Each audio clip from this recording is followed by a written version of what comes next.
High আমি রূপম। আজকের এই ভিডিওতে আমরা আপকামিং তিনটে ট্রেলার নিয়ে কথা বলবো। তিনটে ট্রেলারই আজকে এসেছে, তো কেমন লাগলো এই তিনটে ট্রেলার? প্রথমে আমরা কথা বলবো পাতাল লোক সিজন 2 এর ট্রেলার নিয়ে। অবিনাশ অরুণ এই শোটা ডিরেক্ট করেছে, সেই সিজন 1 বানিয়েছিল। আমার এক্সপেকটেশন এই শোটা নিয়ে স্কাই হাই। এবং জয়দীপ আহলাওয়াত, ভাই কি লাগছে লোকটাকে। যেরকমভাবে আগের সিকোয়েন্সের সাথে মনোলগ দিয়ে শুরু হয় যে এবার ও মরবে, এবং তারপর দেখা যায় হচ্ছে ইশওয়াক সিং সেই ক্যারেক্টারটা সিনিয়র অফিসারের পোস্ট পেয়ে গেছে, এবং জয়দীপ আহলাওয়াতের যে ক্যারেক্টার সে একই জায়গায় রয়েছে। এবার একটা খুন হয়ে যাচ্ছে, যে হচ্ছে নাগাল্যান্ডের একজন বাসিন্দা, এবং সে মরে যাওয়ার পরে ইনভেস্টিগেশন শুরু হচ্ছে। কিন্তু নাগাল্যান্ড তাদের যেতে হবে। নাগাল্যান্ডে গিয়ে বুঝতে পারছে সেখানকার এই লোকটা যারা ফলোয়ার্স ছিল, পার্টির যারা মেম্বার ছিল, তারা ভাবছে এই ইনভেস্টিগেশনটা পুরো হচ্ছে নাটক, এর পিছনে কারা রয়েছে। এবং যে একবার পাতাল লোকে নামবে সে কি সেখান থেকে ইনভেস্টিগেশন করে বেরোতে পারবে, সত্যি উদ্ঘাটন করতে পারবে। এরপর হচ্ছে ইনভেস্টিগেশন শুরু। এবং যেরকমভাবে ট্রেলারটা স্টার্টিং টু দ্য এন্ড আমাদের হুক করে রাখে, সেখানে যেরকম ডায়ালগস, যেরকম সেখানে মোমেন্টস, এবং ট্রেলারটা এইভাবে এগোয় যে দেখলে মনে হয় আমরা ডেলি ক্রাইমের মতো আবার ব্যাপক একটা শো দেখতে চলেছি অ্যামাজন প্রাইমে। এবং আমি এই শোটা নিয়ে ভীষণভাবে এক্সাইটেড এবং কনফিডেন্ট। এবং এখানে প্রত্যেককে যেরকমভাবে দেখানো হয়েছে, তা জয়দীপ আহলাওয়াত হোক, তা তিলোত্তমা সোম হোক, তা ইশওয়াক সিং হোক, প্রত্যেককে ব্যাপক লাগছে। এবং সংলাপ যা এরা হচ্ছে গলি ক্রিকেট খেলে, কিন্তু যা এখানে চলছে সেটা হচ্ছে ওয়ার্ল্ড কাপের সমান। এখানে যখন বলছে যে পাতাল লোকে ঢুকলে বেরোতে পারবে না ওর মতো, তখন বলছে আমি পাতাল লোকের পার্মানেন্ট বাসিন্দা। বা একদম শুরুর যে পোর্শনটা যেখানে কথা হচ্ছে যে ও এরকম বড় অফিসার হয়ে গেছে, এবার কথা বলতে বলতে আবার আগের কথা বলে ফেলছে, ডমিনেট করেছিল ওকে, কিন্তু পরবর্তী সময় চলে যেতে সরি বলে আবার স্যালিউট করছে। ওই যে সিকোয়েন্সগুলো এত ভালোভাবে ব্লেন্ড হয়েছে না, এত ভালো লাগছে দেখতে, যে ট্রেলারটার মধ্যে তারা বেশি কিছু রিভিল করেনি, বেশি কিছু গিভঅ্যাওয়েই করেনি, কিন্তু বিষয়টার মধ্যে একটা মজা আছে। এবং ছোটো ছোটো অনেকগুলো দিকপত্র তারা দেখিয়েছে।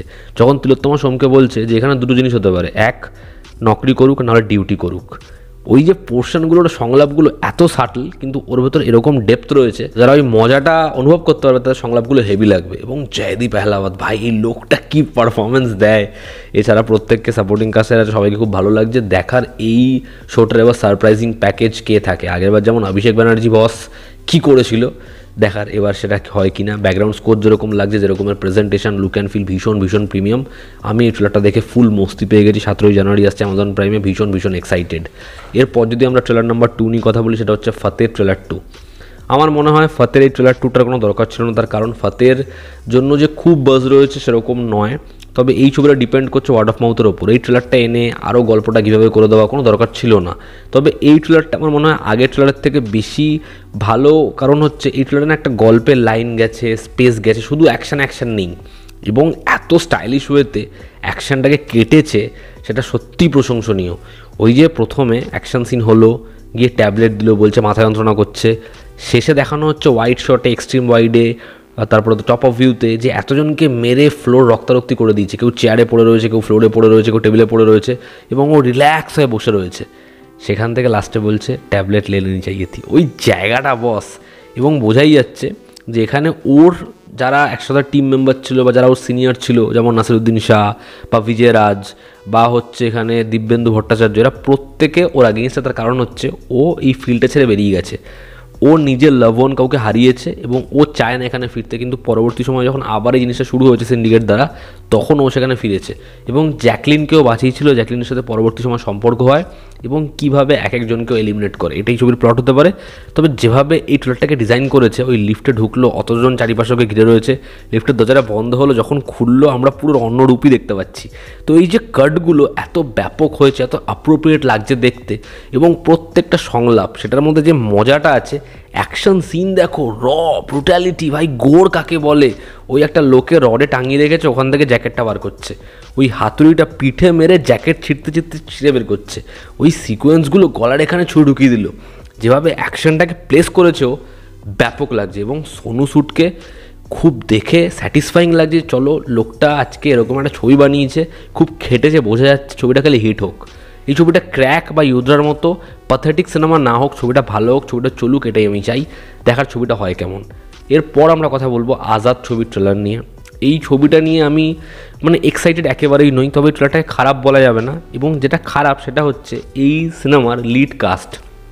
এই ছবির প্রোটাগনিস্ট কিন্তু অজয় দেবগন নয়, সে নিজের ভাগ্নেকে লঞ্চ করছে, ভাই ঠিক আছে সাপোর্ট করে দিয়ে, এরকম একটা অ্যাটিটিউড, এবং ছবিটার মধ্যে সে সেরকমভাবেই রয়েছে।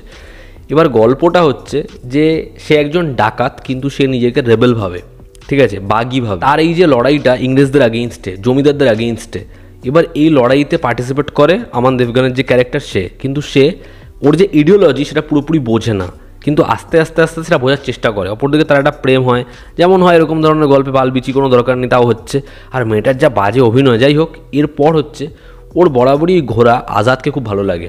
এবার এমন একটা ইমোশনাল কনফ্লিক্ট আসতে পারে যে অজয় দেবগন মারা গেছে, এবং সেই সময় এই ঘোড়াটা ওর দায়িত্বে আসে, কিন্তু ঘোড়াটা কখনো ওর পোষই মানে না।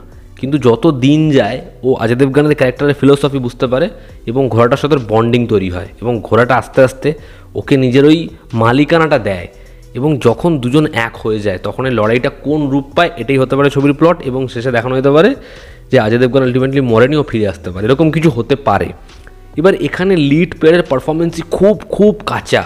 এখানে যেরকম আমান দেবগন সেরকম রাশা থারানি, দুজনের পারফরমেন্স একদম বেকার। এবং আমার মনে হয় এরকম ধরনের ছবি অভিষেক কাপুর ডিরেক্টর এরকমভাবে কায়পোচে বানিয়েছিল, কিন্তু এই ছবিটা পুরোপুরি একদম নেপোকিটদের গ্যালারি হয়ে গেছে, কিন্তু তার মধ্যে কোনো সোল নেই। লিড প্লেয়ারদের পারফরমেন্স যদি ভালো না হয়, যদি ছবিতে স্ট্রং অ্যান্টাগনিস্ট না থাকে, সাপোর্টিং ক্যারেক্টাররা স্পেস না পায়, কী করে হবে? খালি অজয় দেবগন রয়েছে, এবং অজয় দেবগন দেখো খালি তার সব ছবিতে মোটামুটি এক লুক, কিন্তু এই হচ্ছে বড় অ্যাক্টর, দু একটা সংলাপ বলে বেরিয়ে যাচ্ছে, ওটাও ভালো লাগছে। মানে পুরো ছবিটা অজয় দেবগনের ভালো পারফরমেন্স। ঘোড়াটা কি কাজ করেছে ভাই, এই ছবিটা পুরোপুরি বোঝাই যাচ্ছে আমরা ঘোড়াটাকে দেখি স্যাটিসফাই হব, বাদ বাকি লিড প্লেয়ারদের পারফরমেন্স খুব খুব খারাপ।